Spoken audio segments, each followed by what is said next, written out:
Bienvenidos aguacateros y aguacateras a un nuevo capítulo de nuestro podcast. Estamos aquí, como siempre, para empezar con nuestro mago del sonido, Arturo. ¿Qué tal? ¿Cómo estás? Muchas gracias. Pues aquí andamos un episodio más. A ver qué tal sale. A ver cómo se da. Hoy yo creo que el tema te va a interesar mucho. Bueno, a ti y a mucha gente, porque tiene mucha amiga, ¿eh? Hay vicio con esto cuando lo pillas. Y bueno, de hecho, antes de introducir el tema, que vamos a hablar de Home Labs y probablemente, no sé tú Arturo si sabes lo que es un Home Lab o manejas. Yo hoy soy el novato completo, cero. No sé nada. Eres el que nos vas a acribillar a ver qué estamos diciendo, ¿no? Bueno, Sí.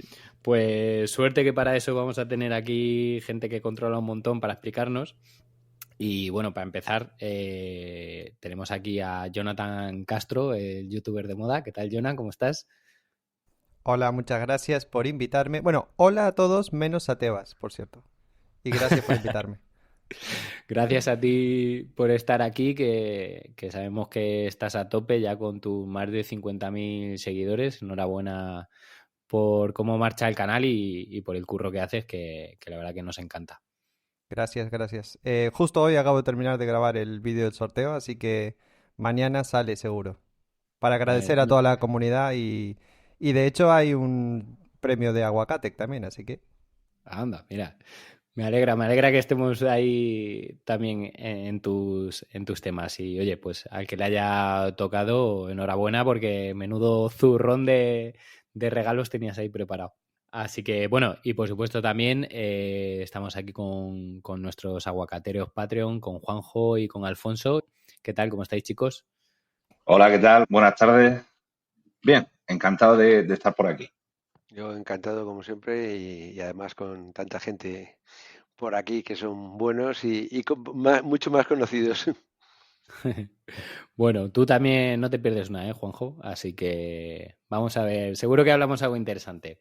Así que nada, venga, vamos a meternos en harina y aprovechando que tenemos aquí a Jonah, que quien ya esté metido en esto entenderá la referencia, pero me acuerdo en un vídeo que él decía como que si algo no estaba en Helper Script, que él no lo metía, y yo digo que si no lo tiene Jonah, yo no lo meto. O sea, para mí, Jonah es como mi Helper Script. En fin, broma ya interna para quien esté metido en el mundillo, pero creo que lo primero hay que empezar por aclarar o decir a grandes rasgos que es un home lab, porque yo esa misma pregunta me la hice hace más o menos un año y es como que escuchaba por ahí el término, veía algún titular de vídeo y sonaba como muy guay, ¿no? Hostia, un home lab y tal, pero en realidad no tenía ni pajolera idea de qué era. Entonces no sé si nos puedes decir así a grandes rasgos para gente que no tenga ni idea qué es un home lab. sí, bueno, para empezar creo que me diste una idea, podría crear Jonah Scripts o algo así. Y si soy tu Totalmente. helper script, perfecto. Bueno, un home lab, vale. La traducción, digamos, literal sería como un laboratorio en casa, ¿no? Pero creo que no es más que un lugar donde experimentar, donde aprender, donde romper cosas. Y creo que también, sobre todo, un lugar propio, un lugar local y un lugar privado. O sea, no tenemos que depender de ninguna empresa, ni subir ningún archivo a nadie, ni pasar por ningún término ni condición, etcétera, etcétera, ¿no? Así que tiene esa parte de local, de aprendizaje, de... Bueno, ahora yo creo que con todo el tema este de la inteligencia artificial, seguramente más de una empresa esté usando nuestros datos para entrenar todos estos modelos. Así que todavía ahora es una razón más para tener tu propio Home Lab. Totalmente. Me gusta esa definición que has hecho. Al final es un poco como tu propio sandbox o entorno de pruebas donde nadie ve lo que hacen, ¿no? Y bueno, ahora comentaremos que hay muchas cosas chulas que se pueden hacer, tanto desde el punto de vista de privacidad como, pues, oye, pues no estar pagando una cuota por un servicio X. Bueno, en fin, un montón de ventajas, ¿no? Entonces, vale, entendiendo que es como un home lab, es tener ese entorno local, ese servidor casero que nosotros controlamos 100%, yo recuerdo que lo primero que pensé, veía que todo el mundo lo montaba en mini PCs y a día de hoy entiendo que es lo que tiene más sentido, pero no sé si a alguien le cabría la duda de si esto, por ejemplo, lo podría hacer en una Raspberry, en un portátil o algo de esto, o directamente no tiene sentido ni plantearlo. Realmente todo esto lo podemos montar básicamente en cualquier ordenador. Uno viejo que tengamos por casa sin uso, incluso como dijiste, portátiles también. La Raspberry Pi también sirven, que seguramente más de uno tendrá alguna en algún cajón. Y eso es como lo mínimo, la entrada al Home Lab, pero digamos que en el otro extremo también tenemos gente, yo he visto en Telegram, gente que no tiene un Home Lab, tiene un centro de datos en la casa. Es decir, racks de estos enormes gabinetes, de estos de 2 metros, que están en los centros de datos, llenos de ordenadores, discos duros, switches, routers, todo lo que puedan meter ahí lo meten. Así que digamos que tenemos, como casi cualquier hobby, tenemos para todos los públicos.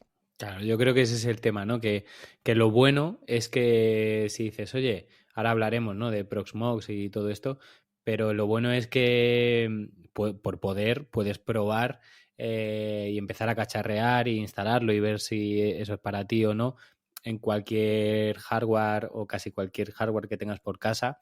Pero yo creo que inevitablemente, sobre todo si te pica el vicio, pues al final, pues 4 gigas de RAM o algo de esto, pues se te va a quedar rápidamente corto, ¿no? Entonces yo siempre recomiendo, sobre todo por la parte de Home Assistant, que si es algo que ya tienes en casa y quieres probar, úsalo y hasta donde llegue llegó. Pero yo no sé si en este caso, si alguien te dice, oye, quiero montar un Home Assistant, un servicio multimedia y a lo mejor 5 cosas más, igual es más interesante tirar ya de entrada por un mini PC, ¿no? ¿O qué opinas?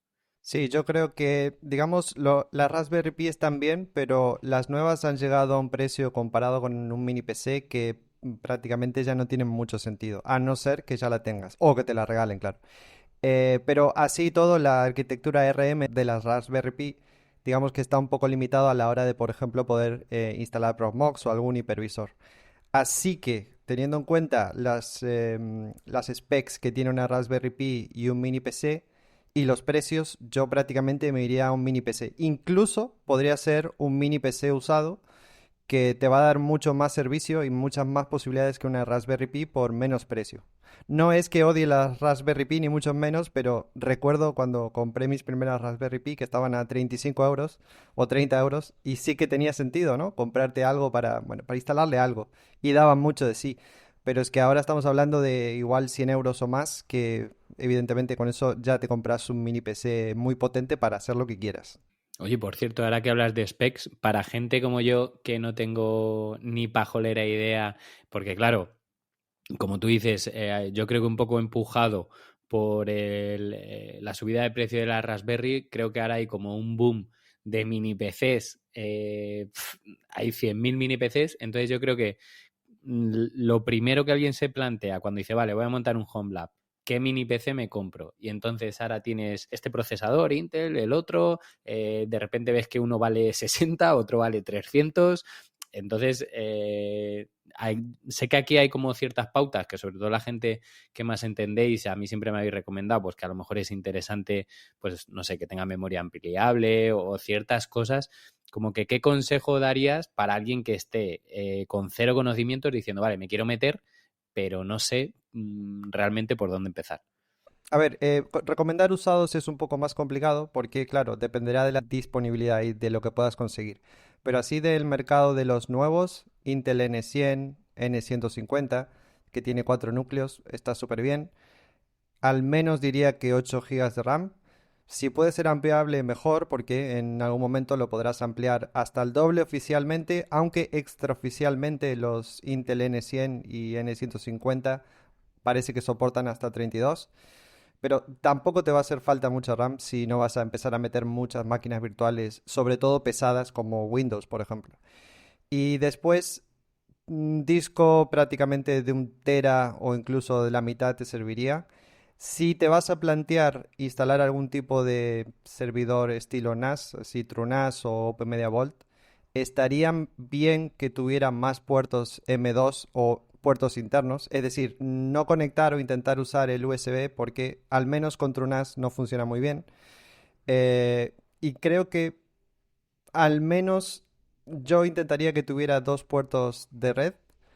Con uno también te puede servir, pero si encontrás uno de dos, mejor, porque también en el caso de que quisieras usarlo como router, que no lo recomiendo, pero bueno, hay gente que quiere meter todo ahí, también lo podrías usar sin problema al tener estos dos puertos. Y también te da un poquito más de flexibilidad, ya que va a ser un servidor y va a tirar mucho de la red, de poder tener esos dos puertos para distintas funciones. Por ejemplo, uno dedicarlo solamente a servir archivos y el otro dedicarlo al resto de los servicios, que no afecte, digamos, al transferir un archivo, que no afecte la latencia, separarlo un poquito la red. Pero bueno, más o menos por ahí iría yo. Por un Intel L100, mínimo 8 gigas de RAM sería ideal, aunque no necesario del todo. Y medio tera, 512 gigas de disco. Y bueno, por ahí, más o menos. Dos puertos de LAN y tal. Genial, genial. Oye, eso que has dicho, claro, ya te digo, yo de esto ni pajolera idea, ¿eh? Pero entonces dices que los dos puertos Ethernet te permiten, digamos, separar el tráfico. Sí, por ejemplo, en Proxmox podrías tener la máquina virtual, digamos, de TrueNAS, que va a servir archivos, en solo un puerto de red, y el otro puerto de red quedaría exclusivo para P-Hole, para VPN y para otros servicios. Entonces, en un momento que estés con TrueNAS, por ejemplo, bajando o subiendo un archivo, que ese puerto o esa conexión se va a saturar, es posible que los otros servicios, si están pasando por el mismo puerto, también empiecen a tener latencia o pérdida de paquetes o tarden más en llegar o Ujú. digamos que está como peleando, ¿no? Por el tráfico del puerto. Pero si está dividido y cada uno tiene su puerto, es posible que sobre todo aplicaciones o servicios que sean un poco más exquisitos con la latencia te funcionen mejor. Ajá, mira, interesante. Vale, pues entonces ya tenemos claro a priori lo que es un home lab, aunque yo creo que también lo que le da sentido a esa idea, que aunque no es que sea abstracta, pero puede ser un poco más difícil de entender si todavía no te has metido. Yo creo que luego cuando veamos los servicios y las cosas que podemos hacer, se entenderá mejor el propósito. Sabemos las specs recomendadas para entrar con un mini PC. Si está buscando, rebobina a todo lo que ha dicho Jonah. Vale, entonces ya tenemos el hardware. Lo siguiente sería el software que instalamos en ese mini PC para empezar a crear nuestro servidor local, ¿no? Yo de entrada empecé con Proxmox. En su momento hice una publicación y comentaba una cosa que a mí me parecía una gran ventaja a favor, aparte de lo que es un poco técnicamente Proxmox, pero veía que estaba, entre comillas, de moda, ¿no? Y al final decía, bueno, no es una cuestión de tendencia, es una cuestión de que mientras más usuarios tenga una plataforma, un sistema, pues más documentación hay, más vídeos, más tutoriales, más fácil va a ser todo, ¿no? Entonces, igual, muy breve, no sé si nos puedes decir qué es Proxmox, si recomiendas alguna alternativa, si tú tirarías directamente por ahí, si depende de algo. Bueno, Proxmox es un hipervisor, es decir, que se usa para, digamos, virtualizar distintos servicios o máquinas virtuales, y es del tipo 1, lo que quiere decir es que va a acceder directamente al hardware, va a consumir muchos recursos, y cuando montamos algo encima de él, por ejemplo, supongamos que tenemos un Windows, ¿no? En un PC, lo instalamos directamente, Windows en el PC, y el otro sería comparado con un PC, le instalamos Proxmox y encima de Proxmox instalamos una máquina virtual de Windows. Digamos que la pérdida de rendimiento va a ser muy, muy, muy poca. Entonces, con Proxmox nos permite tener Windows, tener Home Assistant y tener un montón de otros servicios virtualizados corriendo en ese servidor y nos da la ventaja de poderlo usar para muchas cosas, no solo para tener esa máquina de Windows. Yo de virtualizadores no he probado ninguno salvo Proxmox. Una vez, hace muchos años, intenté instalar el VMware cuando era gratuito, aunque bueno, ahora es gratuito otra vez, no sé, están montando ahí unas que no veas. Y no lo entendí muy bien o no lo supe configurar. desde que estoy usando Proxmox estoy contentísimo. Otras opciones que, de hecho, hay una que está surgiendo que me parece bastante interesante también, que sería instalar TrueNAS directamente en el ordenador, en el servidor, y después usar la tienda de aplicaciones que tiene, que ahora es Docker, así que prácticamente vas a poder instalar lo que quieras. Y ya tenés, digamos, el servicio de base que es TrueNAS con todos los discos y su redundancia, todo lo que te ofrece TrueNAS y encima todas estas aplicaciones que cada vez, como digo, cada vez hay más y ahora con Docker muchísimo más todavía. Y después otras opciones, no te sabría decir la verdad. Yo me iría a por esas dos, o Proxmox o igual TrueNAS directo si quieres un servidor de archivos y después ahí también vas a poder levantar un montón de servicios. Me acabo de tener un déjà vu porque yo creo que a mucha gente le pasará que has escuchado Proxmox o lo has leído en Telegram o donde sea 1000 veces sin tener ni idea de lo que es, que yo recuerdo que era mi situación y yo la primera vez que lo escuché así explicado, pues como fue escuchándote a ti, viendo tu vídeo que tienes una serie, ¿no? De mi servidor, que es un Sí. poco... pues eso, desde el primer paso, instalar Proxmox y vas ahí haciendo un repaso de un montón de servicios interesantes. Me ha recordado, me ha retrotraído a ese día. Así que, bueno, yo creo que has dicho una cosa que ya para mí es la primera gran idea interesante de un Home Lab, que es la posibilidad de, en un mismo hardware, tener distintos servicios. Pues yo creo que muchas, al menos yo y sé que muchas otras personas, venimos o hemos empezado teniendo Home Assistant en una Raspberry y claro, cuando ya te metes ahí y empiezas a bichar en la comunidad y ves, hostia, yo tengo Plex o tengo Image o ves la gente que monta más cosas y tú estás ahí con tu Raspberry, dices, joder, yo quiero aquí meter algo más, ¿no? Entonces, me parece que esa es la primera gran idea a tener en cuenta, ¿no? Que al final el Home Lab te permite tener más de un servicio y digamos, aprovechar más ese hardware. Hasta aquí, por cierto, no sé, empiezo por Arturo. Tú que nos decías que todo esto te sonaba de nuevas, no sé si por ahora te hemos aclarado algo, ¿te suena todo demasiado abstracto todavía? Me quería sonar un poco esto. Lo que pasa que, bueno, Proxmox, por ejemplo, tengo la duda si se puede utilizar por línea de comandos o todo es entorno gráfico. Pues mira, buena pregunta porque eso era lo siguiente que quería comentar con Jonah y con todos.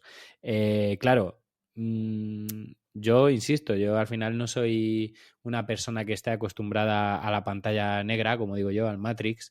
Entonces, claro, cuando tienes el primer contacto con Proxmox, pues ves que está la consola por ahí, comandos que no estás acostumbrado. Entonces, por decirlo llanamente, ¿es fácil o es difícil? Pues yo creo que mucha gente hay algo que le tira para atrás de todo esto, aunque le parezca que mola mucho y que es muy útil, pero dice, uff, eso no es para mí.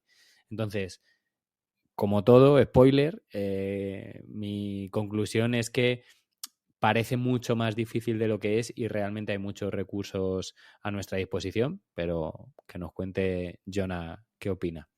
Sí, la verdad que Proxmox, aunque tiene una interfaz de administración web bastante completa, aunque hay algunas cosas que le faltan, sí que lo básico se puede hacer, instalar máquinas virtuales, instalar LXC, que son, digamos, una especie de Docker, no es lo mismo, pero parecido. Y no hay que tirar mucho de la línea de comandos si no querés, ¿no? Digamos que está un poco la opción de cada uno, a hacerlo como quiera. Y también tenemos, como hablamos antes, tenemos estos scripts que hizo la comunidad de Helper Scripts, en donde no es más que una línea que hay que copiar y pegar para empezar a levantar servicios. Por eso muchas veces digo, aunque yo tal vez tenga el conocimiento para instalar un servidor de DNS con Adware o P-Hole, por ejemplo, no sé si hay otras personas que quieran dedicarse o que quieran pasarse una tarde entendiendo cómo instalarlo. Así que simplemente vas a Helper Scripts, copias una línea de comando, la pegas y ya automáticamente te levanta ese servicio. Que creo que fue una de las grandes razones por la que Proxmox empezó a surgir. Aparte de que es porque es un software genial, es gratuito, está montado encima de Debian, que ya de por sí tiene muchísimo recorrido y una comunidad enorme. es que tenemos, para los que hacemos Home Lab, tenemos todas estas aplicaciones y servicios que son geniales. Y de hecho hace poco también hice un vídeo, es como una especie de script que es más bien para administrar el servidor que para instalar aplicaciones. Un saludo a Pedro desde acá. Y la verdad es que está genial porque te da también mucha facilidad a hacer cosas que de otra forma igual sería liarte un poco con o seguir un vídeo, un tutorial, hacer un comando acá, un comando allá, que entiendo que hay gente que piensa que hay que saberlo hacer todo, pero para gustos colores, ¿no? Si no te quieres liar, no querés volverte loco haciendo cosas, tenés un script que te ayuda a hacerlo. Que un script, por el que no lo sepa, es más que una serie de comandos para hacer alguna tarea, que de otra forma tendrías que ir poniendo uno mismo, ¿no? Cada comando, en este caso lo hace automático y nos salva de muchísimo tiempo, errores, problemas, etcétera. Yo la verdad es que agradezco enormemente que exista una herramienta así, porque es que, por eso te decía Arturo, que realmente es que es tremendamente fácil. O sea, sí que tienes que usar la línea de comandos, pero como dice Jonah, es que a lo mejor para instalar un servicio como puede ser Home Assistant o un servicio multimedia, una VPN, es que literal es copiar una línea, la pegas y se ejecuta el script y lo instala solo. Luego es verdad que en algunos momentos, según si quieres hacer como alguna cosa un poco más avanzada, tienes que bichear un poco más, pero realmente con la comunidad que hay, todos, pues, por ejemplo, el canal de Jonah que te va explicando, lo vas viendo cómo lo hace, etcétera. Creo que realmente es algo muy accesible para cualquier persona. Vamos, considero que es incluso más difícil hacer, por ejemplo, un template, un sensor template en Home Assistant que instalar prácticamente cualquier servicio en Proxmox. Así que, vamos, yo lo veo que es fácil. Hablando de lo que decíamos de tema de plataformas de virtualización, hay muchas, pero justamente yo que vengo del mundo empresarial, que en el trabajo con VMware, con Hyper-V, con Horizon, con VirtualBox, con Citrix, he venido de hace 40 años del mundo este, pero lo que tiene perfecto es la comunidad y el tema del GP scripting, o sea, es muy fácil y lógicamente sabiendo de dónde es la fuente, o sea, gracias a GitHub y a los scripting que hay, es muy cómodo, es copias y pegas y casi ya tienes la máquina montada. Y luego es muy fácil de mover y para mí una de las grandes cosas que tienes que, oye, la máquina la apagas, la duplicas, la vuelves a copiar, me he equivocado, es un archivo realmente de Word. Entonces, eso te da una facilidad de uso muy grande comparado con las grandes plataformas que ya te digo yo que tienen muchísima más faena que Proxmox.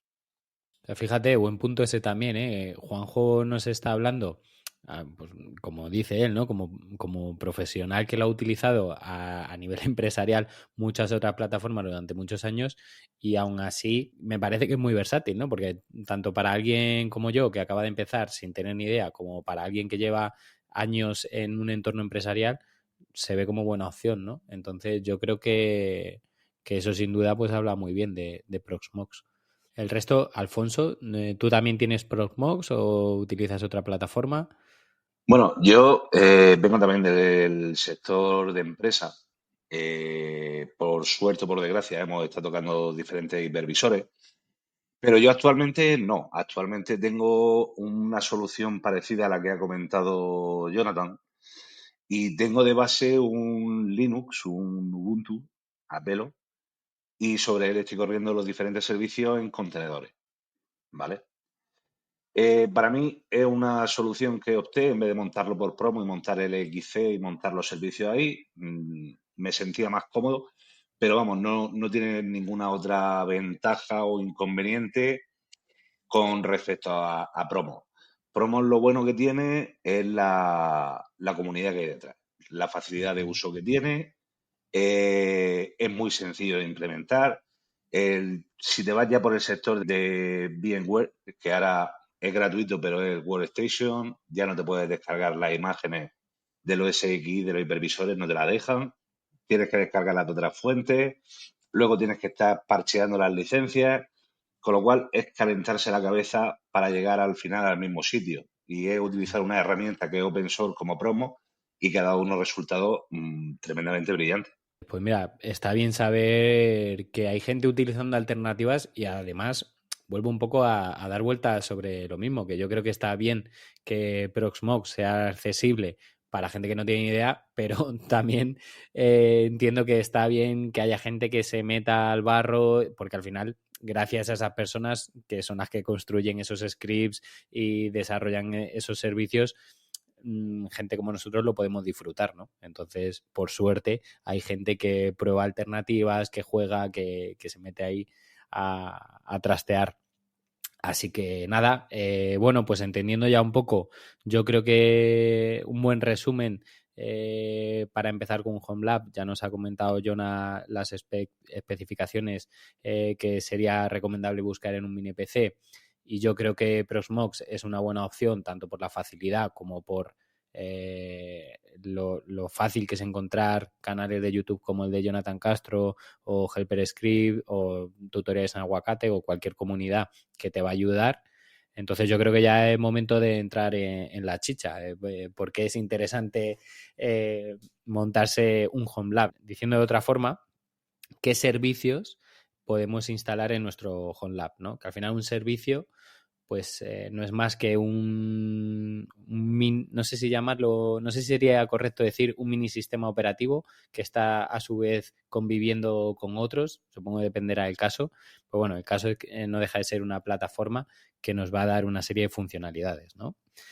Voy a obviar Home Assistant porque probablemente todos los que nos estéis escuchando lo tenéis y sabéis perfectamente lo que es, y para quien no, pues es la mayor plataforma de domótica open source del mundo y es un poco lo que nos une a muchos, pero se pueden hacer muchas otras cosas interesantes en un Home Lab. Así que Arturo, coge papel y boli que te vamos a empezar a contar. Ya que estaba Alfonso, ya que estaba Alfonso diciendo, me parece que tú lo utilizas mucho. Por cierto, coletilla, siempre aquí no hacemos nada ilegal, que se sepa. Pero bueno, yo sé que Alfonso maneja mucho temas multimedia, ¿no? Le dan mucho uso por ahí. Bueno, nosotros, yo tengo un grupete de amigos que por suerte se nos puso la oportunidad de comprar, como decía Jonathan antes, un rack de 2,20 m, en el cual tenemos un server Dell, un R320 con 96 GB de RAM, y ahora mismo tenemos solamente 100 teras de almacenamiento en disco duro. ¿Vale? Has Estas son las dicho, específicas. has 100 dicho teras, 100 teras. 96 gigas de RAM y 100 teras. Sí, esas Solamente. son las especificaciones de lo que Solamente. Eso es lo que tenemos ahora mismo montado. Vamos, estamos que de camino vamos a ver una cabina nueva para ampliar. ¿Sois vosotros los que estáis a punto de construir no sé qué en Talavera para No, hacer el no, no. centro de datos? No, lo que pasa es que tenemos un poco de diógenes digital, ¿vale? Y entonces, pues nos hemos juntado un grupo de gente a la que le gusta mucho películas y series, con todas las plataformas que hay disponibles hoy en día, porque ya te va a Amazon, te va a Netflix, te va a HBO, bueno, lo que antes era HBO, tienes 400 plataformas diferentes y cada una con una suscripción diferente. Entonces, hay fuentes, por decirlo entre comillas, libres, en la que tú te puedes descargar esos contenidos y tenerlos disponibles. Toda esta gestión, como ya te he dicho antes, la tenemos sobre un servidor Ubuntu, un 24, me parece que 2402, 2404, no me acuerdo exactamente de la referencia. Y todos los servicios los tenemos montados sobre contenedores, ¿vale? Yo para mi gestión, sí que Docker permite la gestión a través de líneas de comando, que es una gestión muy sencilla, con 4 comandos eres capaz de levantar, parar, ver los logs, duplicar la máquina, puedes hacer, bueno, la máquina, más que máquina, la aplicación o el servicio. Y nosotros funcionamos sobre eso, ¿vale? La piedra angular que tenemos nosotros, entrando ya a lo que es a materia, nosotros trabajamos con el ecosistema AR.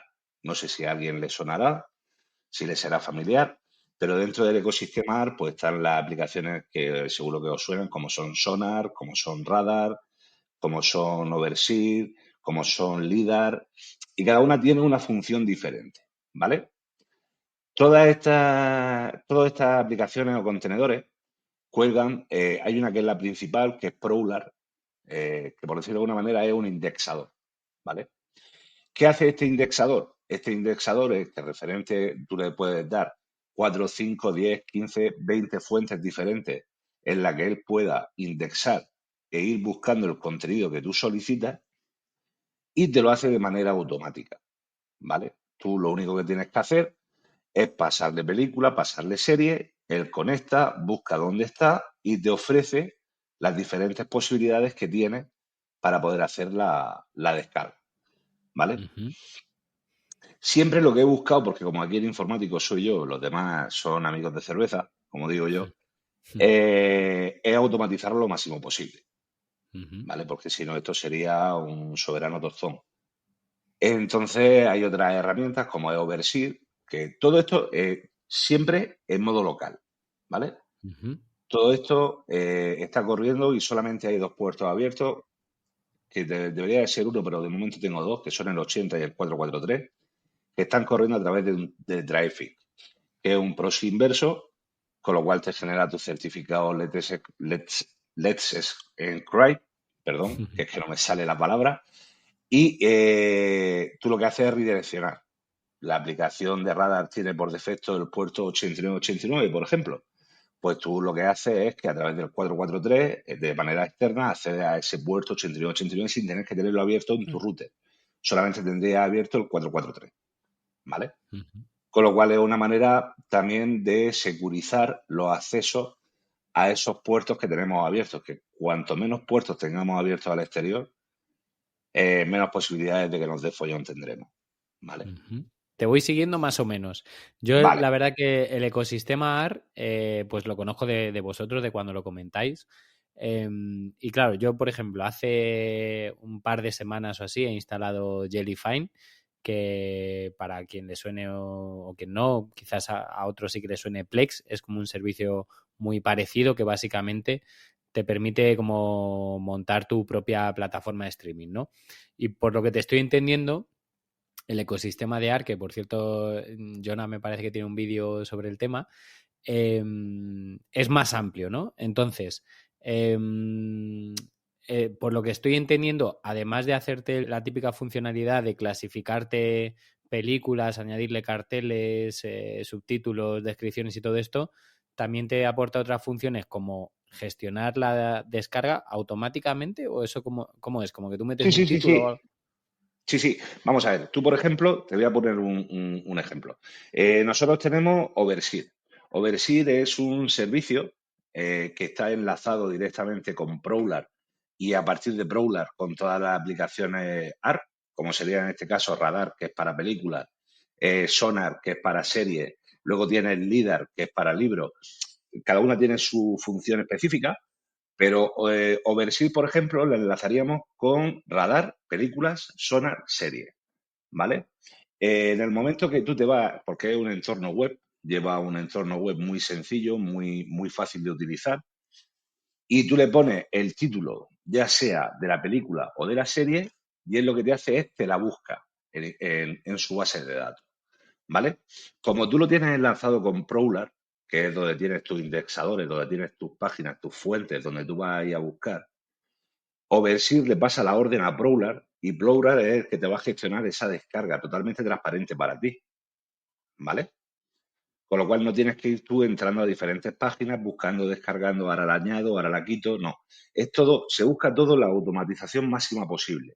Vale, oye, y una cosa, por Dime. curiosidad, esto de que te las baje automáticamente, digamos que de alguna manera también a efectos de, pues que sea contenido que esté libre de virus y todo esto, no sé si es porque utiliza algún tipo de criba o filtrado o va referenciado a algún sitio, no sé si me estáis entendiendo. Sí, sí, te entiendo. Hombre, al final tienes que buscar fuentes que sean fiables. No sé si me entiendes lo que te quiero decir. Hay que tener Sí, unas sí. fuentes, vamos a ver, siempre hablando desde la legalidad. Ujú. Entonces, volviendo a lo del tema de Overseer, lo bueno que tiene, cuando tú haces la gestión de la película, tú le puedes definir, ya sea a nivel de radar o de sonar, si son películas o series, le puedes definir la calidad, el idioma. Le puedes definir una serie de parámetros para que te baje una versión en concreta de esa película o de esa serie. Por ejemplo, si Ajá. utilizamos Sonar, te hace una monitorización, ya no solamente de lo que tú le has solicitado, pero por ejemplo, Juego de Tronos. Tú has llegado tarde a Juego de Tronos y la has estado viendo en la plataforma de HBO y vas por la temporada 6. Pues tú le puedes decir a Overseer, oye, búscame Juego de Tronos, me va a descargar de la temporada 6 adelante, hacia adelante, y tú no tienes que hacer nada. Él solo va chequeando cada X tiempo si hay un nuevo episodio. Si hay un nuevo episodio, cógete lo descarga y automáticamente te lo añade. Nosotros utilizamos Envy, que es otra aplicación muy parecida a Jellyfine, a Play. Hay diferentes tipos, ¿no? Esto ya va cada uno al gusto. Pero, y entonces tú te olvidas totalmente de la gestión de esa serie. Tú, en el momento que le has dado a seguir la serie, él solo, cada vez que saca un episodio nuevo, te va a descargar ese episodio. Qué bueno.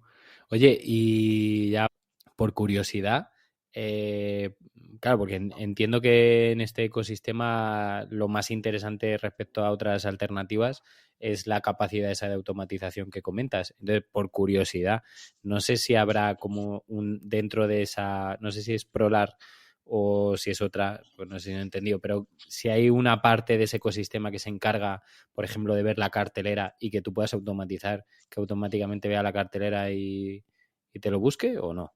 Sí, sí, Overseed. Overseed te saca. Tú puedes. Si tú entras a la aplicación de Overseed, que ya te digo que la tienes montada en local, él te da. Puedes verlo por plataforma, por fecha de estreno. Tiene muchos filtros que tú puedes aplicar y entonces sobre esos filtros tú seleccionas lo que quieres descargar y él va a buscarlo a tus fuentes que tú tienes en tu indexador, que es Prowler. ¿Vale? O sea, que totalmente te lo está automatizando. No sé si es eso a lo que te Sí, sí, refieres. sí. Sí, sí, sí, sí. O sea, tenía la duda de si realmente tenía la capacidad de hacer eso. O sea, la verdad que me parece Sí, una sí. pasada. Es más, cuando tú, por ejemplo, una película que todavía no han estrenado, ¿vale? Hace lo mismo que con las series. Tú la añades a la cola, al QE, y él Sí. solo va comprobando y cuando la detecta, cógete la descarga.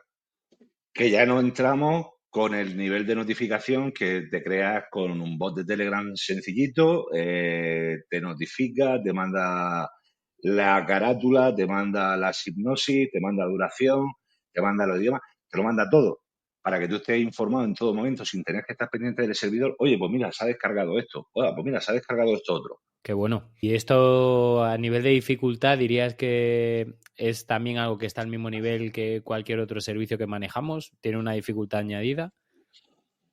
Vamos a ver, la dificultad a la hora de gestionar los contenedores. Tú puedes utilizar, hay una herramienta que yo no la veo que la gente la utilice mucho, pero que facilita mucho el uso de los contenedores, que es Portainer, ¿vale? Portainer tiene una versión empresarial y tiene una versión de comunidad. Esta herramienta te permite a través de una interfaz web editar el contenedor, pasarle los volúmenes, cambiarle los puertos, añadirle etiquetas y te permite una gestión muy visual de lo que sería un contenedor Docker, ¿vale?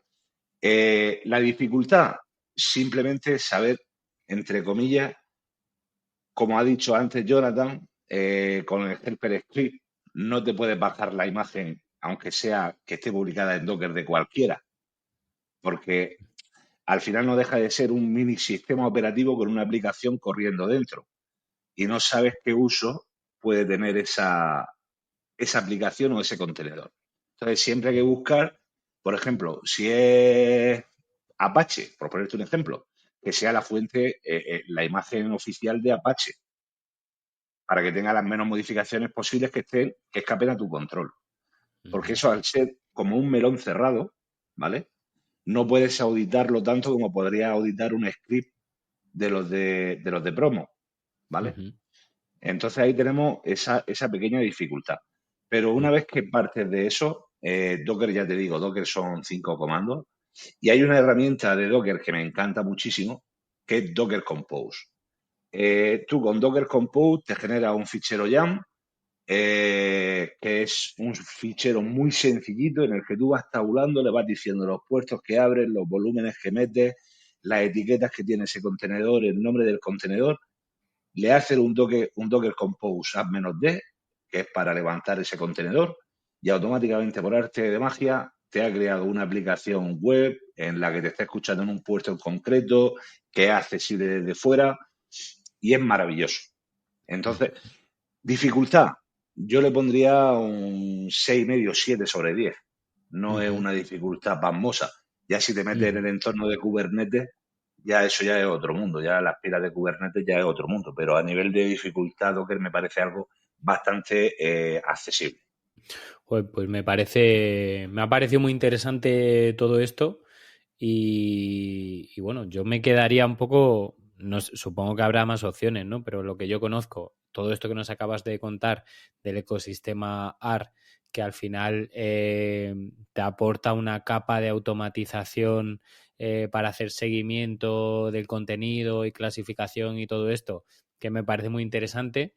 También insisto que hay otras plataformas mucho más sencillas, como pueden ser Jellyfine, que la verdad yo el otro día lo instalé y es súper fácil con Helper Script y realmente, por ejemplo, para mí que no hago un uso intensivo de multimedia y básicamente pues he puesto ahí 4 vídeos y poco más, ¿no? Pero por cierto, otra cosa que aunque tú lo has comentado hablando del servidor que tienes con tus amigos y tal, pero además de permitirte almacenar tu contenido multimedia, pues también te permite dar acceso a, pues a, si quieres compartir el vídeo de la comunión de tu sobrino, pues le das acceso a tu hermana, lo que sea, y entonces es como en ese sentido también tu propia plataforma de streaming, ¿no? Que la manejas el contenido, le das acceso a quien quieras para que también lo vea desde su casa sin necesidad Correcto. de tener ni un mini PC, ni conocimientos técnicos, ni nada de nada, ¿no? Correcto.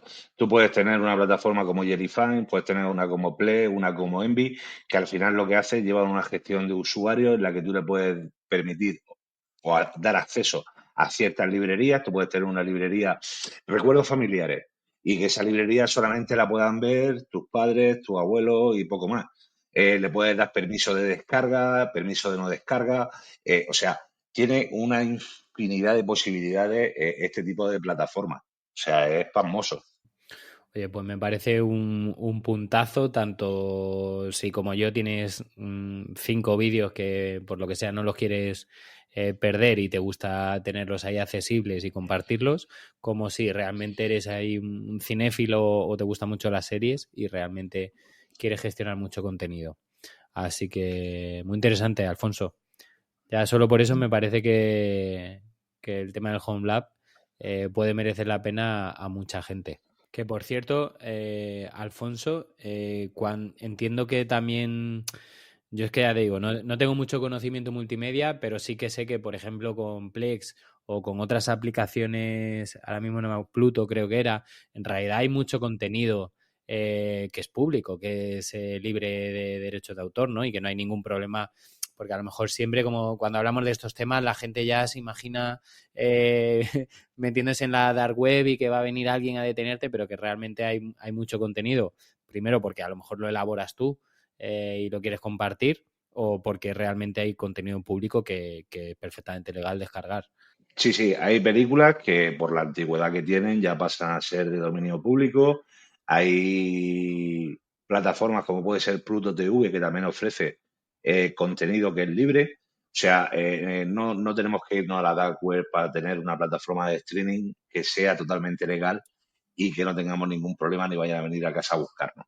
Genial, genial. Pues mira, me va fenomenal eso, porque aunque yo sé que aquí todos, obviamente, nos movemos dentro de la legalidad y no hacemos nada, pero vaya a ser que algún día, sin querer, pinchas en cualquier lado y al final aquí el tema de la seguridad también es muy importante. Y Juanjo, bueno, muchas veces hablando en otros capítulos del podcast o en la comunidad, sabemos que tú manejas bastante de redes y seguridad y yo creo que también el tema del Home Lab y tener tu propio servidor también es una una buena oportunidad, ¿no? Para tener ciertas herramientas. No sé si nos puedes contar un poco lo que tienes tú, si una VPN, AdWords, cosas de estas. Bueno, a ver, yo tengo un poco de todo porque además, como tú sabes, hago pruebas y juego con ello. Entonces, una de las gracias que tiene Proximox que me permite es montar una máquina, montar un túnel, probarlo y ver pros y contras, ¿no? Entonces, yo en mi Proximox ahora mismo tengo poquita cosa, ¿vale? Por una parte tengo un Cloudflare directamente contra el túnel de MikroTik que ya me viene con WireGuard, ¿vale? Y dentro de Proximox tengo un Cloudflare con máquina para poderme conectar a él. ¿Y eso por qué lo hago? La máquina tumba, esto es una de las gracias que tiene Proximox o un Home Lab, ¿no? Yo la máquina la tengo apagada. Entonces yo normalmente estoy o en el trabajo o en mi móvil o voy con el portátil encima porque estoy de guardia, me levanto la VPN y estoy conectado como si estuviera en mi casa sin ningún problema. Pero sí que es verdad que hay veces que me voy de vacaciones y el portátil se queda en casa, que de vez en cuando tengo que desconectar. Y entonces, en ese momento, o esa semana o esos 4 días, levanto mi máquina de Cloudflare dentro de Proximox. De forma que con cualquier navegador puedo entrar en mi entorno de casa, sin necesitar o sin requerir mi portátil que tiene la VPN encriptada o mi móvil que tiene la VPN encriptada. Es una de las gracias que tiene Proximox, ¿no? Entre otras cosas, ¿vale? Tú puedes montar Firewalls o puedes montar un OpenSense si quieres liarte. No es mi caso, yo lo tengo con un router MikroTik y me gusta más. Soy de la antigua escuela y cada cosa su cosa. Entonces, lo que se llama el hardware y las VPNs lo lleva el propio router de casa. No tengo router de operadora, lo tengo directamente con fibra. Y el próximo lo tengo, pues la típica máquina, lo tengo la máquina de HA, una máquina de pruebas de HA, ¿vale? De forma de que si tengo que entrar en una máquina o en otra, enciendo, hago las pruebas, vuelvo a apagar. Y lógicamente las copias de seguridad, una de las gracias que tiene, entre tantas cosas Proxmox, es que tengo una copia de seguridad en la propia máquina de Proxmox, una copia de seguridad en mi NAS, o sea, en otra VLAN, como ha dicho Jonathan antes, separado, y tengo otra copia en el cloud, que por cierto montamos aquello de Jonathan y también lo tuve ahí un tiempo para hacer pruebas, ¿no? Y la ventaja que tiene es esta, de que tú puedes utilizar.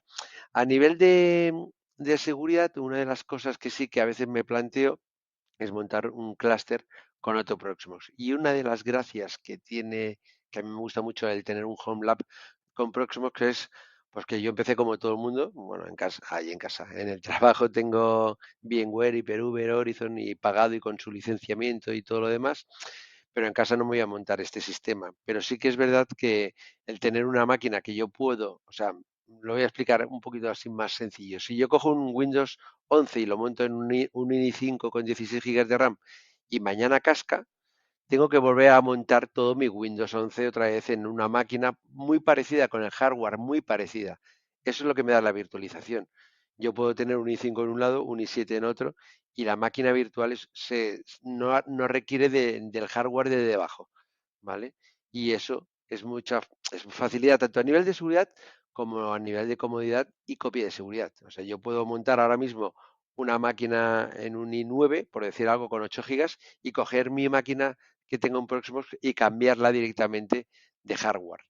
Eso no te lo permite otras plataformas. Si tú montas, por ejemplo, con Hyper-V o con otras cosas, ya requieres un mínimo de memoria o de disco, ¿vale? Y eso para mí sí que es importante. Y a nivel de seguridad, como tú dices, o sea, puedes montar muchas pruebas o hacer máquinas especializadas. Ahora me están comentando de montar una máquina, por ejemplo, montar un Tepot. Un Tepot es una máquina o un Wazu que lo que hace es ver el tráfico de casa. Como sabéis, tenemos Tuya algunos, tenemos cosas chinas y cuando ves el tráfico de casa, lo que realmente hace, para que os hagáis un poco la idea, yo tengo un grabador de Dahua con cámaras internas en casa y demás y con un peer-to-peer contra China. Fue lo primero que quité cuando empiezas a ver un poco de análisis de tráfico en casa, ¿vale? Y lo tengo todo en local. Me conecto vía VPN o me conecto vía Cloudflare a mi máquina y lo tengo todo en local. Lógicamente no voy a tener en mi caso yo tengo cámaras dentro de casa. No voy a tener esas cámaras publicadas en China o donde sea. Has dicho en 5 minutos, has dicho un montón de cosas pero súper interesantes, ¿eh? A ver, voy a intentar hacer un poco de granarlo para los Sí, profanos como yo.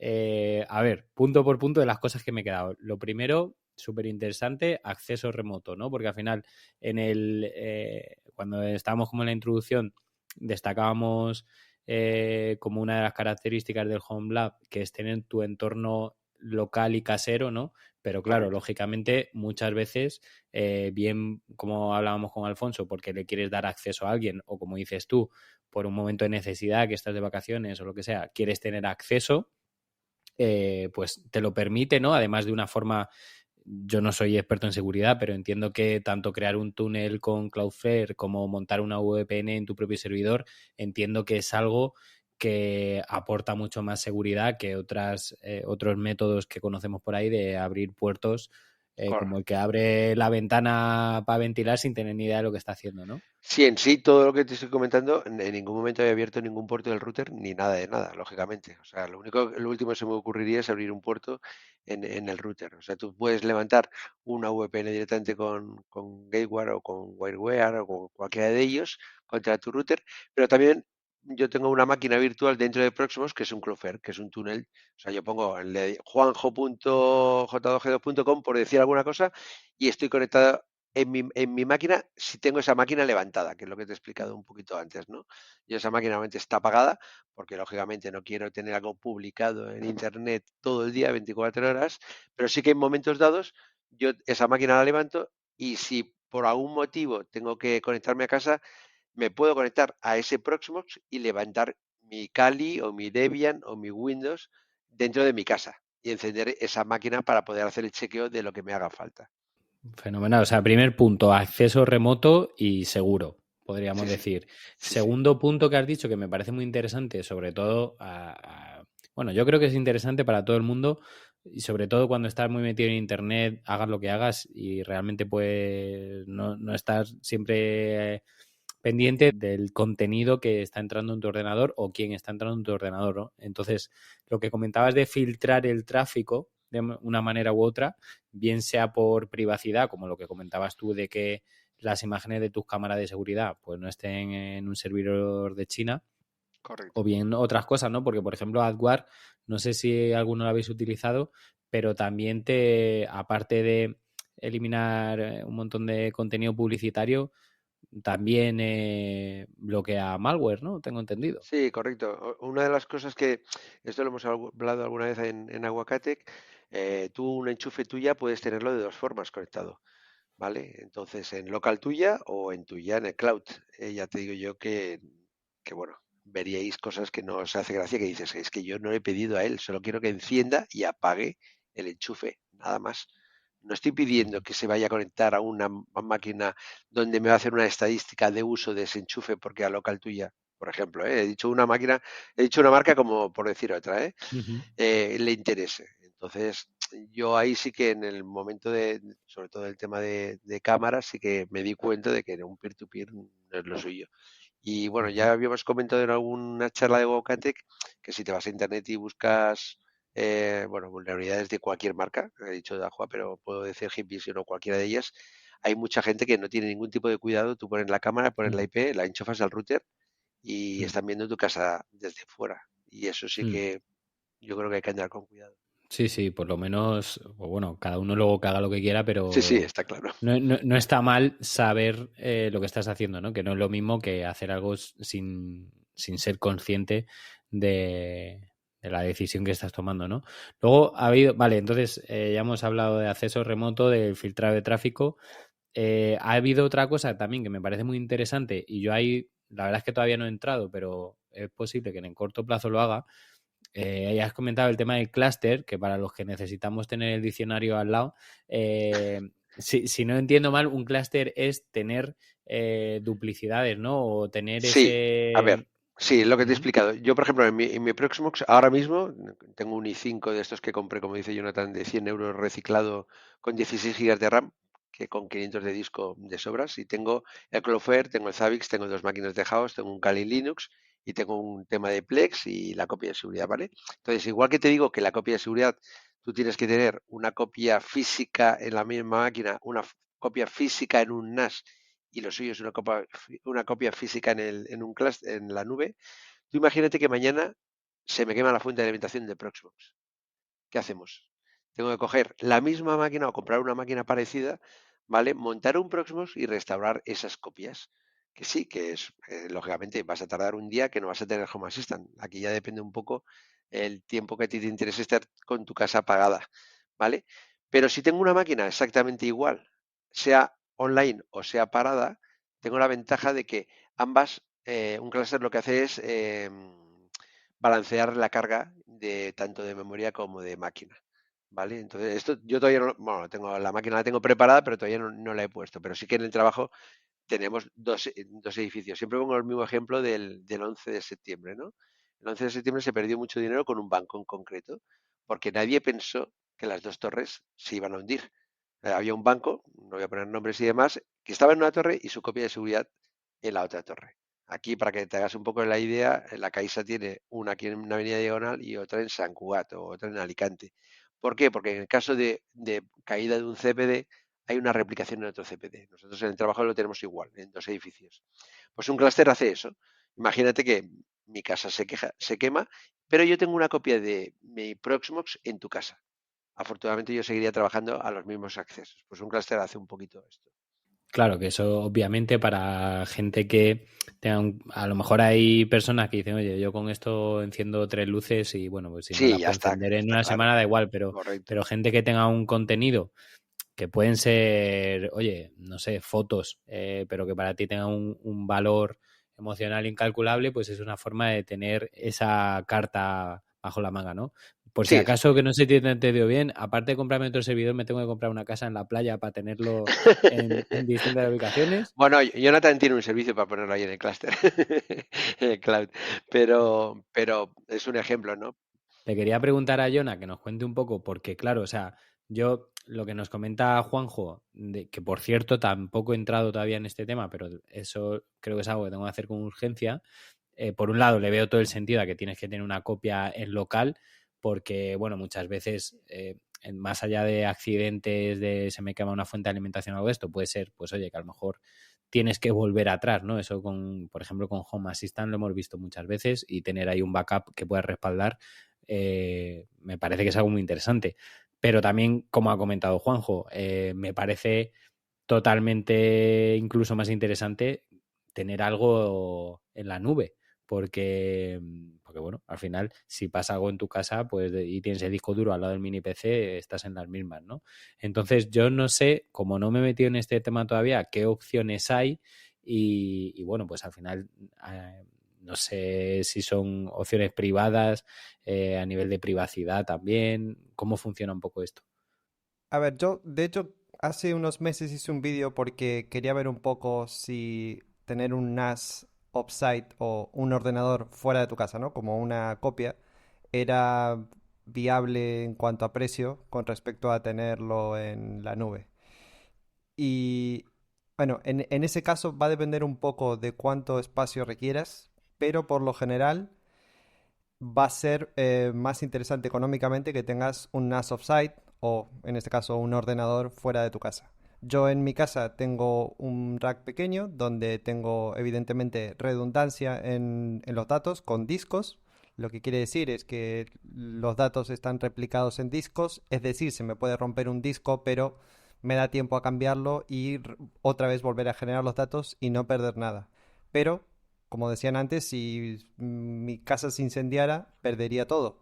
Entonces es cuando entra esa copia de seguridad fuera de tu casa, que en este caso lo que hago es montar un NAS, otro servidor, un ordenador, de hecho también puede ser un ordenador bastante viejo, y llevarlo a otro lugar.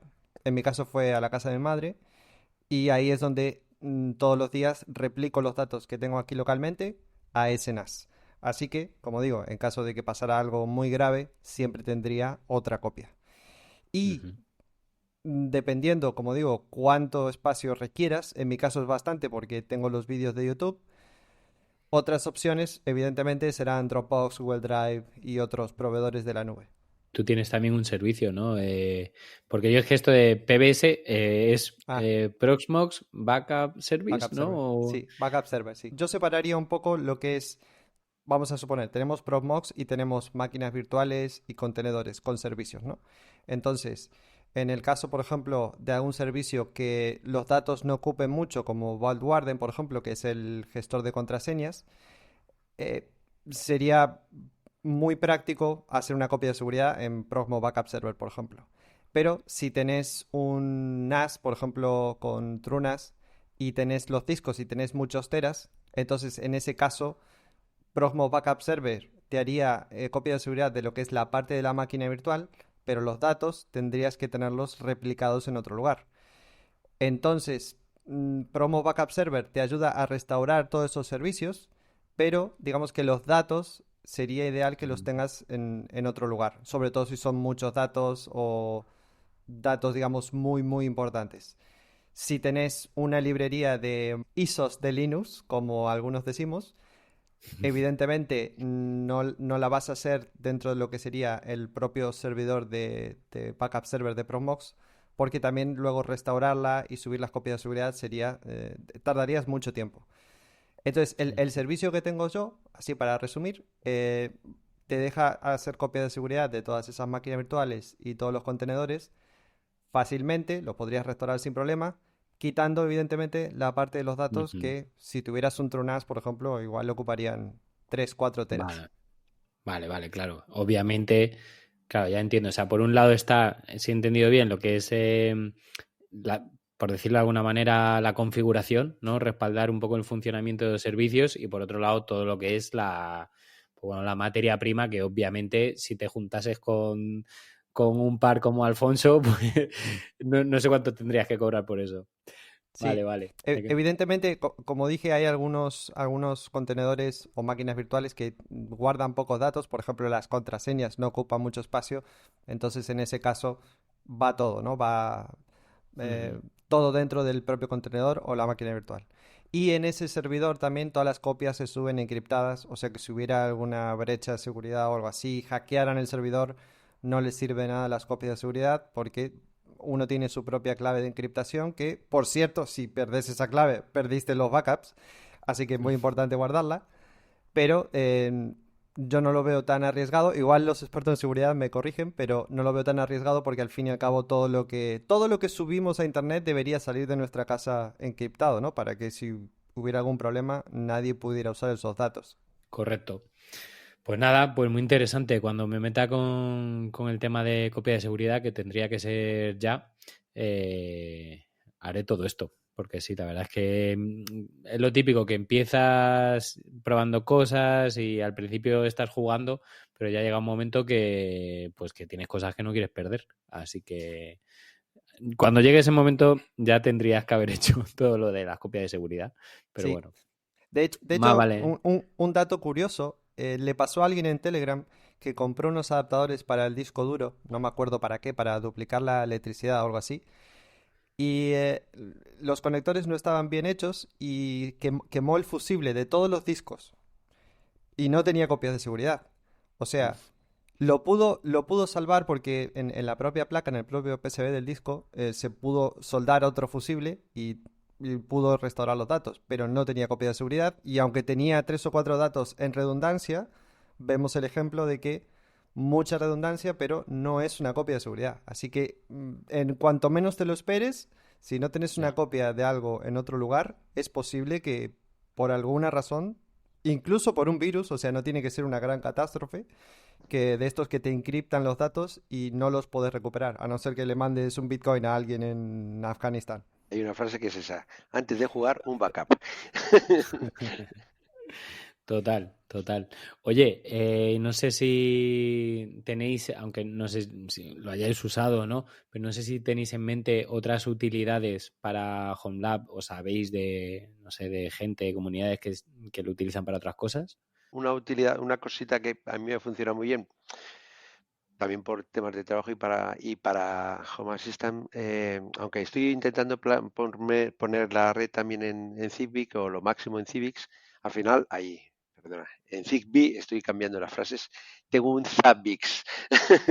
Un Zabbix es un monitorizador de red, hay muchos, ¿eh? O sea, te he dicho un Zabbix como puedo decir un PRTG, pero Zabbix tiene una gracia que es también un software libre y esto te enseña un mapeo de la red y en cualquier caída, por ejemplo, de una P o o una IP que no funciona, te avisa. Pues a mí es una cosa que me funciona muy bien en el Home Lab, porque tengo mi bot con Telegram y cuando la mujer dice, oye, que no tengo wifi, ¿cómo que no tienes wifi? Espérate. Entonces puedo ver si está el AP, si es que se está equivocando, si es que, ¿me explico? Pues son útiles, ¿no? ¿Me explico o no me explico? Zabbix es como un monitorizador de red, ¿vale? Sí. Entonces yo tengo mi mapeo de mi red mapeada de forma de que tú tienes cada dispositivo con una IP en concreto. En el momento que cae la IP o que cae por disco o por memoria, a mí me llega una alerta de caída, ¿vale? Entonces tú ahí puedes ver, es una utilidad que va muy bien en una máquina, en un Proxmox, por ejemplo. Igual que te he dicho de lo de Cloudflare o el Zabbix o como un OpenSense, son utilidades que son muy fáciles de montar y que afortunadamente, por ejemplo, en mi primer Zabbix que monté en Proxmox fue picando, montando mi Debian, montando mi Zabbix, montando mi base de datos. Y ahora hace poco en scripting hay un copy-paste que te la monta la máquina entera, ¿vale? Que esto lo he visto hace poco en la nueva web. Entonces, son cositas de estas que va muy bien y que te enseña además también en temas de redes. Sí, es verdad que hay cosas que yo creo que te van surgiendo, un poco mal dicho lo de las copias de seguridad, pero como que a medida que vas creando tu servidor, pues te van pareciendo interesantes más herramientas, ¿no? Como lo que comentas tú de monitorización pues de todos tus servicios, de las máquinas en el estado que están, etcétera. Yo también puse hace poco, que creo que es otra de estas pequeñas utilidades, una interfaz. En mi caso puse Homar, que básicamente pues es como muy simple, un pequeño panel web, pero que te creas como un icono a cada uno de tus servicios y así pues entre comillas te olvidas un poco de las IPs y estas cosas. Y yo, por cierto, descubrí, no sé si, por ejemplo, Jonathan, que está siempre trasteando, no sé si te suena N8N. Sí, me suena. A mí me parece una pasada en mi nuevo Home Assistant. O sea, me lo estoy pasando y además creo que para, por ejemplo, creadores de contenido o gente que pueda tener, no sé, un negocio, le veo un montón de utilidades y al final, por resumirlo un poco, si alguien ha utilizado alguna vez IFTTT o Zapier o cualquier herramienta que sirve para conectar servicios, un poco la idea es la misma que Home Assistant a nivel domótico, pero con servicios que no tienen por qué tener integración en Home Assistant o APIs o no sé, en general, cualquier cosa. A mí me está pareciendo brutal y la verdad es que estoy montando cosas muy, muy chulas con eso. Ya te contaré, Jonathan, que yo creo Lo que chafardearemos. Lo estoy mirando y tiene buena pinta. Yo no la tiene, conocía, ¿eh? es brutal, ¿eh? Es verdad que esto, por ejemplo, sí que requiere ciertos conocimientos de Noción, JSON sí. y tal, porque, bueno, aunque tiene una interfaz, pero bueno, no es todo como unir puntos y ya está, sobre todo cuando empiezas a Ya. buscar APIs y tal. Pero bueno, que si te gusta cacharrear, es una herramienta muy, muy potente y si te gusta Home Assistant, es como un primo hermano que vas a estar encantado de conocer. Es Así como que muy parecido a Node-RED, ¿no? Básicamente, pero un poquito más orientado a servicios. yo la verdad es que no he usado nunca Node-RED. Soy así, Ujú. me confieso. No lo he probado porque ¿Cómo siempre se me nota que no aparece. está Oscar? O sea, No, Sí. Oscar ahora nos estaría echando la bronca, pero bueno, no sé. Nunca he sentido la necesidad de meterme ahí, pero bueno, sí entiendo lo que quiere decir Jonan, que al final es como construir flujos Sí, bueno, al final esos flujos para conectar servicios, crear automatizaciones, etcétera. sí, Pues sí, automatizaciones basadas en nodos, digamos. eso es, eso es, Ujú. eso es. Que Vale. también, por cierto, tiene una comunidad que no es tan grande, pero también va por ahí creando cosas chulas. Bueno, oye, Arturo, no sé, una hora después, no sé si te hemos aclarado algo, si te han entrado ganas de... Si te has quedado con, como dice Juanjo, que te tienes que comprar una casa en la playa para poder hacer copias de Mm, seguridad o... Sí, una casa en la playa y dejar de dormir o algo, porque no sé, ¿de dónde vas a sacar tanto tiempo? ¿Qué te ha parecido? ¿Cómo lo ves? ¿Complejo o no? me parece que es cuestión de tiempo, ¿no? Y además es curioso porque, bueno, cada uno pues tenemos diferentes necesidades. A mí me resultó curioso que, claro, que tú, por ejemplo, que buscas cuanto más entorno gráfico mejor y yo cuanto más línea de comandos mejor por accesibilidad que has mencionado. Pues normalmente los entornos gráficos no suelen ser muy accesibles, entendiendo la accesibilidad con lectores de pantalla. Y cuanto más línea de comandos tenga, pues mucho mejor. Y estando detrás Ubuntu y demás, pues yo creo que aquí se puede hacer todo con línea de comandos. Así que es muy interesante. Hombre, al final yo creo que un tío como tú, si tiene los conocimientos, al final aquí en Proxmox puedes acceder a la consola de cualquiera de tus servicios. Entonces, oye, si para todos los que eso es un pro, creo que también es una forma de hacerlo. Quería hablar sobre una última cosa sobre Homelabs, y es que está genial al final tener todas estas cosas locales corriendo en tu servidor en casa, pero como estábamos también hablando del tema de las copias de seguridad, hay que tener en cuenta que todo esto tiene una pequeña responsabilidad. Si, por ejemplo, dejamos de usar Google Fotos para guardar todas las fotos que tenemos desde el año 1998 y las vamos a empezar a meter en nuestro servidor en Image, por ejemplo, que es un servicio muy bueno y muy parecido a Google Fotos, como dijimos, tenemos que ser conscientes de que también vamos a tener la responsabilidad de mantenerlas seguras. Así que, de alguna forma, eso lo vamos a tener que tener duplicado en algún lugar, que evidentemente cuando uno paga por Google Fotos ya nos lo dan resuelto. En nuestro caso vamos a ser nosotros los responsables.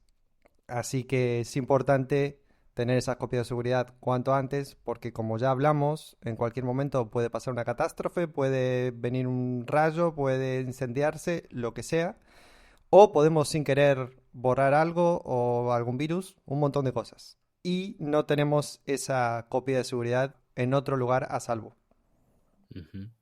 Un gran poder conlleva una gran responsabilidad. Exacto.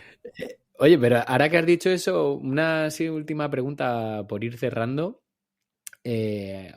Una de las cosas que la gente percibe como negativa un poco de Home Assistant es la frecuencia de actualización y como que realmente es un mantenimiento activo, ¿no? O sea, tú tienes algo funcionando, salvo ciertas cosas, y aunque tú no hagas nada, pues llega un momento que lanza una actualización y tienes que mirarlo, tienes que cambiar algo, etcétera. Hasta ahora yo no he tenido esa sensación con Proxmox. O sea, no he sentido una necesidad de estar súper pendiente de cambios que haya, ¿no? O no sé si es cosa mía. No, la verdad es que mm, yo tampoco tengo esa sensación, aunque a mí sí que me gusta tener los servicios actualizados y el servidor, ya también por una práctica buena en cuanto a seguridad, por si lanzan algo que arregle alguna vulnerabilidad o algo. Pero también es cierto que todo eso se puede automatizar y no tendrías prácticamente ni que preocuparte. Pero, claro, volvemos a lo mismo. Siempre un poquín de mantenimiento las cosas llevan. Pero no creo que sea exagerado ni nada que te requiera muchísimo tiempo. Muy bien. Yo, referente a esto, también soy de la opinión de Jonathan. Prefiero tener las cosas, pasarme de prudencia y tenerlas actualizadas prácticamente siempre en la última versión para corregir vulnerabilidades.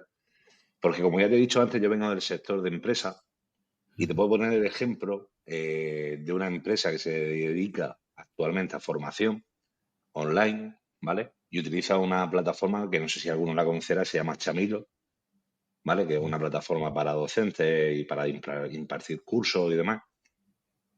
Y esa plataforma está montada sobre un Debian, que en principio, dices tú, Debian tiene una buena base, se actualiza. Claro, pero cuando tú llevas un servidor que lo tienes desactualizado 4 años y medio con respecto a la versión de Debian, llegó un amigo ruso, infectó el servidor a través de Chamilo y lo metió en un botnet, ¿vale? Y cada vez que el amiguito ruso le pagaban o a él se le ocurría algo o tal, el servidor se ponía a trabajar, claro, y a nosotros nos llamaban, es que nos han cortado la IP. Claro, si están mandando una avanzada de paquetes fuera de ataque, que a saber lo que está haciendo el servidor. O sea, por eso es bastante importante tener las cosas actualizadas y no dejarlas de la mano de Dios. No la típica frase esa de que siempre se ha dicho en el mundo de la informática. Si funciona, no lo toque. No, eso no. Buen consejo, sí, sí. Desde luego es que yo creo que ya los que llevamos tiempo en estas cosas, al final siempre la conclusión es que no pasa nada hasta que pasa. Y ese día pues es cuando todo el mundo se acuerda de no haber hecho copia de seguridad, no tener un respaldo fuera, bueno, en fin, 1.000 millones de historias. Como siempre, agradeceros a todos los participantes que estéis aquí, a los que lo vais a escuchar luego, a los Patreon, que sois los que lo hacéis posible, y hoy muy especialmente a Jonah por estar con nosotros, que recuerdo que si alguien se está planteando empezar con el mundo del Home Lab o simplemente ya está metido y le encanta, pues oye, su canal, por lo menos para mí, es la referencia en ese sentido y me encanta, así que os invito a que le echéis un ojo y lo mismo tenéis suerte y pilláis el sorteo de los 100.000 seguidores. Así que muchas gracias, Jonah, por estar aquí. Muchas gracias por invitarme. Un placer. Y muchas gracias, Juanjo, Alfonso, Arturo, también por haber participado y estar aquí, como siempre, al pie del cañón. Gracias a ti. Muchísimas gracias a vosotros. Venga, gracias a todos. Pues nada, un abrazo, nos escuchamos en la siguiente.